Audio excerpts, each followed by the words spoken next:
Hello. I'm Alexey Fedorov, and this is a second episode of Test-Driven Development Screencast. Now that I think about it, first episode was more of an audio podcast, which turned out with raw slides rather than screencast. Don't worry, this episode will be full of code and actual action time on the screen. Today we are going to implement a sorting algorithm. We will not come up with the algorithm beforehand, I will simply let it emerge by itself, while we will be doing TDD. So let's jump in. I have here a small script called watch.sh, which does simple thing. It watches all my source files, all my test files. Whenever they change, it runs all tests, and grabs the output and renders it to my notification bar. We will see shortly how it works. So let's do TDD, which means that we have to write some tests first. And by the way, we want to implement sorting algorithm. That means that we probably want to have something like module sort and method sort. Okay, let's go. Vim spec sort spec dot cr. CR stands for crystal, which is kind of like Ruby. If you know Ruby, you should be familiar with. If you don't, it will still be pretty simple. If you have any questions, you can ask. So let's start writing code. I will first require a spec helper, which enable me to actually run anything. Oh, I forgot to run my watch.sh script. Let's do that. Yeah, we already have a failure actually, and this failure is the code that's generated by crystal init2, which has one failing test. And I make it pass, and I can forget about this file. I don't care about this file. So let's start by mentioning the thing that we are going to implement, which is sort. And just fail. Of course, it fails because sort is undefined. Let's define it. Module sort. This is not enough because in Crystal as in Ruby, you need to actually require things for it to work, and it works like this. So now we're in green state and we can actually proceed writing some tests. It sorts. Empty test should pass. Cool. Now I won't only call the method that I want to implement of int32, which means empty array of type int32, and fails because there is no such method that we use. So I define this method, which accepts one argument and does nothing, because that is exactly enough to make it not fail, to make it succeed. Now let's actually try to make some expectation on the return value of this expression. So sort of empty array should equal empty array, which is not passing our test. So we expect the empty array, but we got nil instead. Nil is like nothing, like null pointer, something like this. Ruby developers will be familiar with it. So instead of returning nil here, I will return empty array. Remember, do the small thing that could make this test pass. And pass. Now let's break it. Let's break someone's code, even if it's ours code. Yeah. So let's pass the array with one number, and it should equal to the same array, which fails now as expected. Now that's where this hidden rule that I was talking about in last episode, let me remind you that as tests get more specific, code should become more generic. So we already used this once we had new, which is like empty body, like nothing, and we have gone to more generic, to constant, something concrete, from nothing to constant. And now we want to go from constant to variable, which will make the test pass, which is awesome. Now let's try 2 elementary. So that actually should pass right away, because we will just return the same value and we expect to have the same value. It's correct. Awesome. Now let's try to change order of input array. But output array should be still sorted, right? We are trying to sort. We should fail. And it does. How awesome is that? So what we are going to do now is trying to do something that is some minimal action on our code, minimal transformation, that is in direction of generalization, and it makes test pass. And we don't want to write more code than is required to pass this test. And apparently the code that will do it for us is something like if they are first two elements are in wrong order, which means first element is more than second element, and we want to swap them. Swap is done like this. Increase the rank.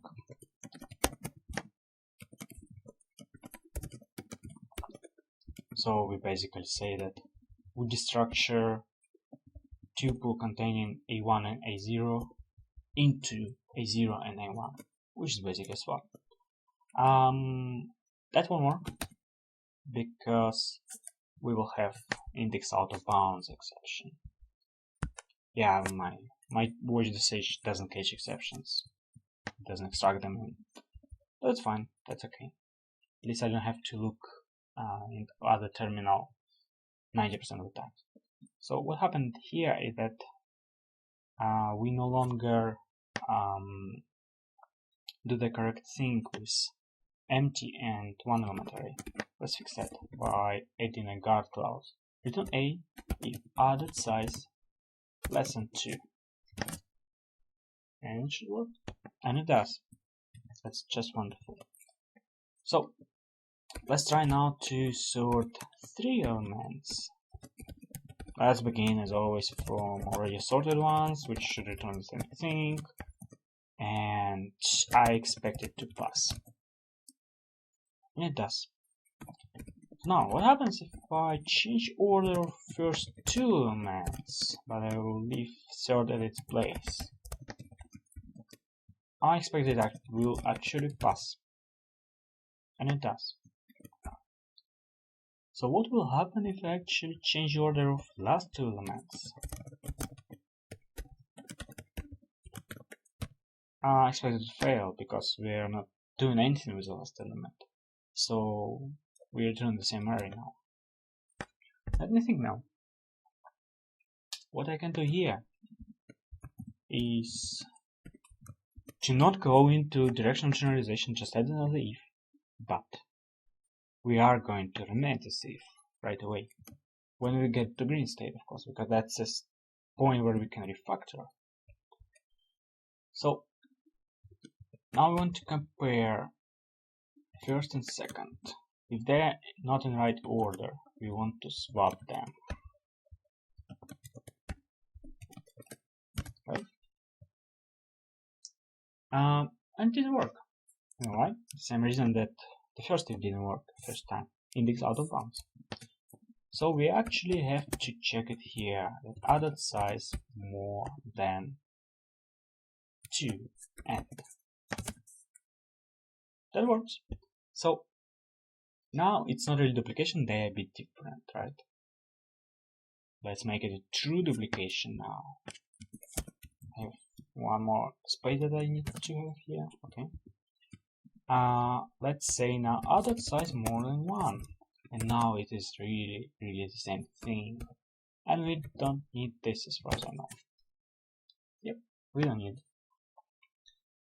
What happens now is that I want to extract a variable 0 from first if statement. We are in green state, right? So we can refactor. I'm extracting the variable e equals 0. Here it is I plus 1, because we are comparing the next element. Here's I plus 1, I plus 1, I plus 1, and I. That still works. I want to remove this thing, copy this block and assign it to 1 instead. Should still work. It does. As you can see, this is very interesting because it is actually a loop. I can say while added size more than I plus 1 and I plus equals 1, and I no longer need this. That should still work. And it does. How wonderful is that? Now let's think what will happen if I start a test, because well, it's kind of okay. Maybe I can eliminate this variable by using each, by using times, and actually should do that.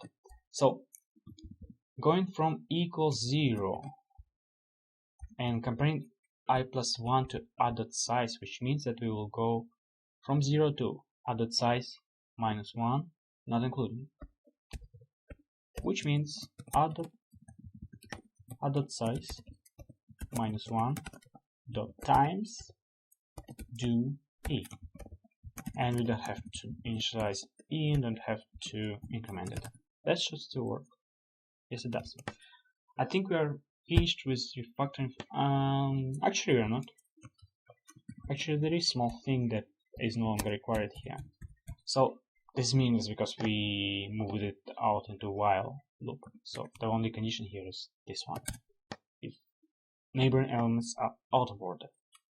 Okay, I think we are finished with this refactoring, and we can continue writing tests. Sort. I'm still doing 3 element sorts because I know that this can be broken by 3, 2, 1. How do I know? Well, gut feeling. And it breaks. Why breaks? Let's think about it. So this algorithm will switch places first and second element, and then switch places second and third element. It will just pop up 3 to third place, but it will do nothing for first and second then, because they are still in the wrong order. Okay, then let's imagine what will happen if I do the same thing again with this array. 1 and 2 will change order again, and we will have our expected array. So that should work, and does. So let's not generalize now, because I am not sure how much times we need to do that, but I'm sure that I need to do it exactly 2 times for my specification, for my test suite. So this is not correct sort, but this is correct sort in context of my specification. So I will wrap it in 2 times do, which will execute the block of code 2 times. Of course it passes, because it was simple refactoring. Kind of refactoring. Not a generalization yet. So can I break this code using 3 element array?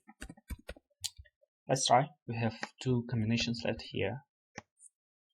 2, 3, 1. It works. And 3, 1, 2. It works. Let me change this a bit like this. Yeah, okay. So as you can see, that's all combinations of 3 array elements, which is nice. Sort. So what we are doing now is trying to break this algorithm with array of 4 elements. Of course, if we use this array, it will still work. Sorry. Let's see. Yeah, it works because just return the same thing over and over again. Let's switch order first too and see what happens.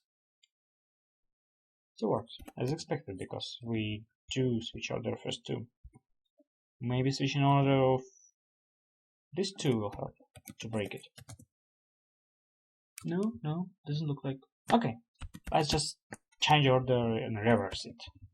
I just say 4, 3, 2, 1. And it doesn't work. Interesting. Yeah. I increased 2 to 3. And it works. So, I used gut feeling just now. But I have a feeling that this is n or n minus 1. Because of generalization principle.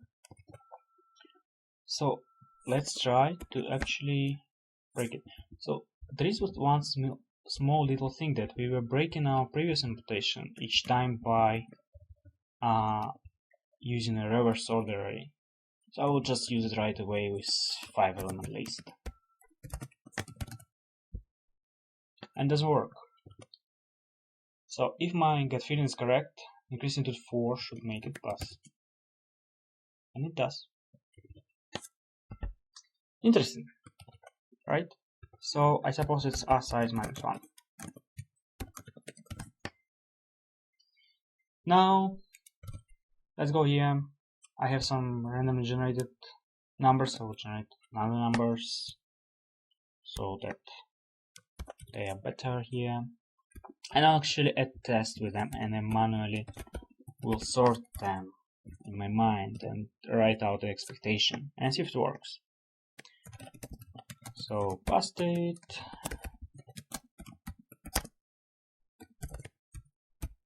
Oh.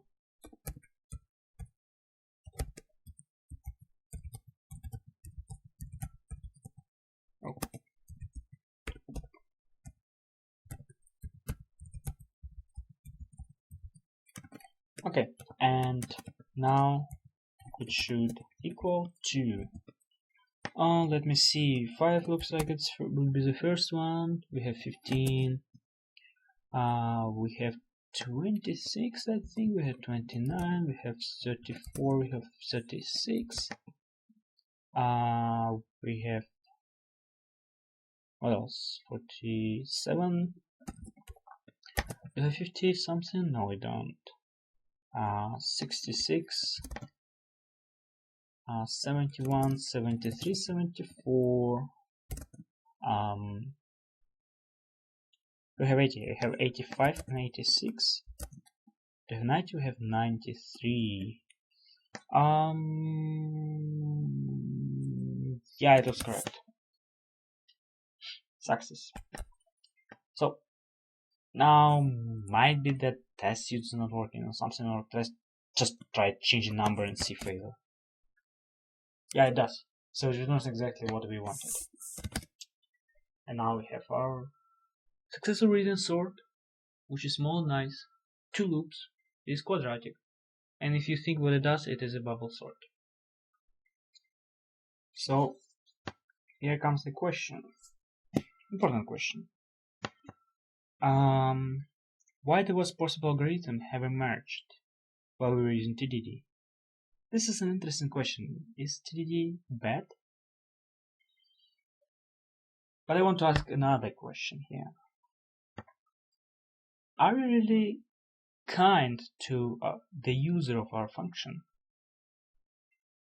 Are we really making it so that there is nothing that he does not expect? The answer is no. We are doing very interesting thing that is not specified anywhere in our specification, which is our test suite.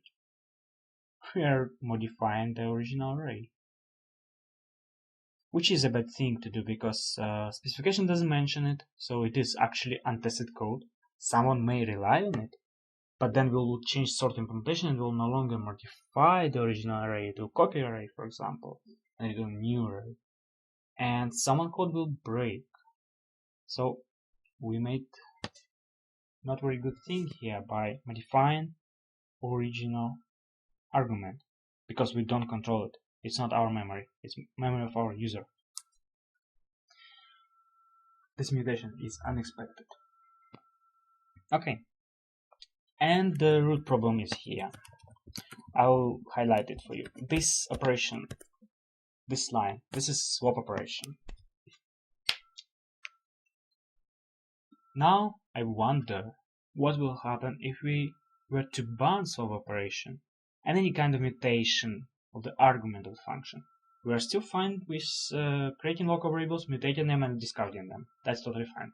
We are not going into pure world where unicorns dance and everything's functional. We are just going a little bit and trying to be kind to our user.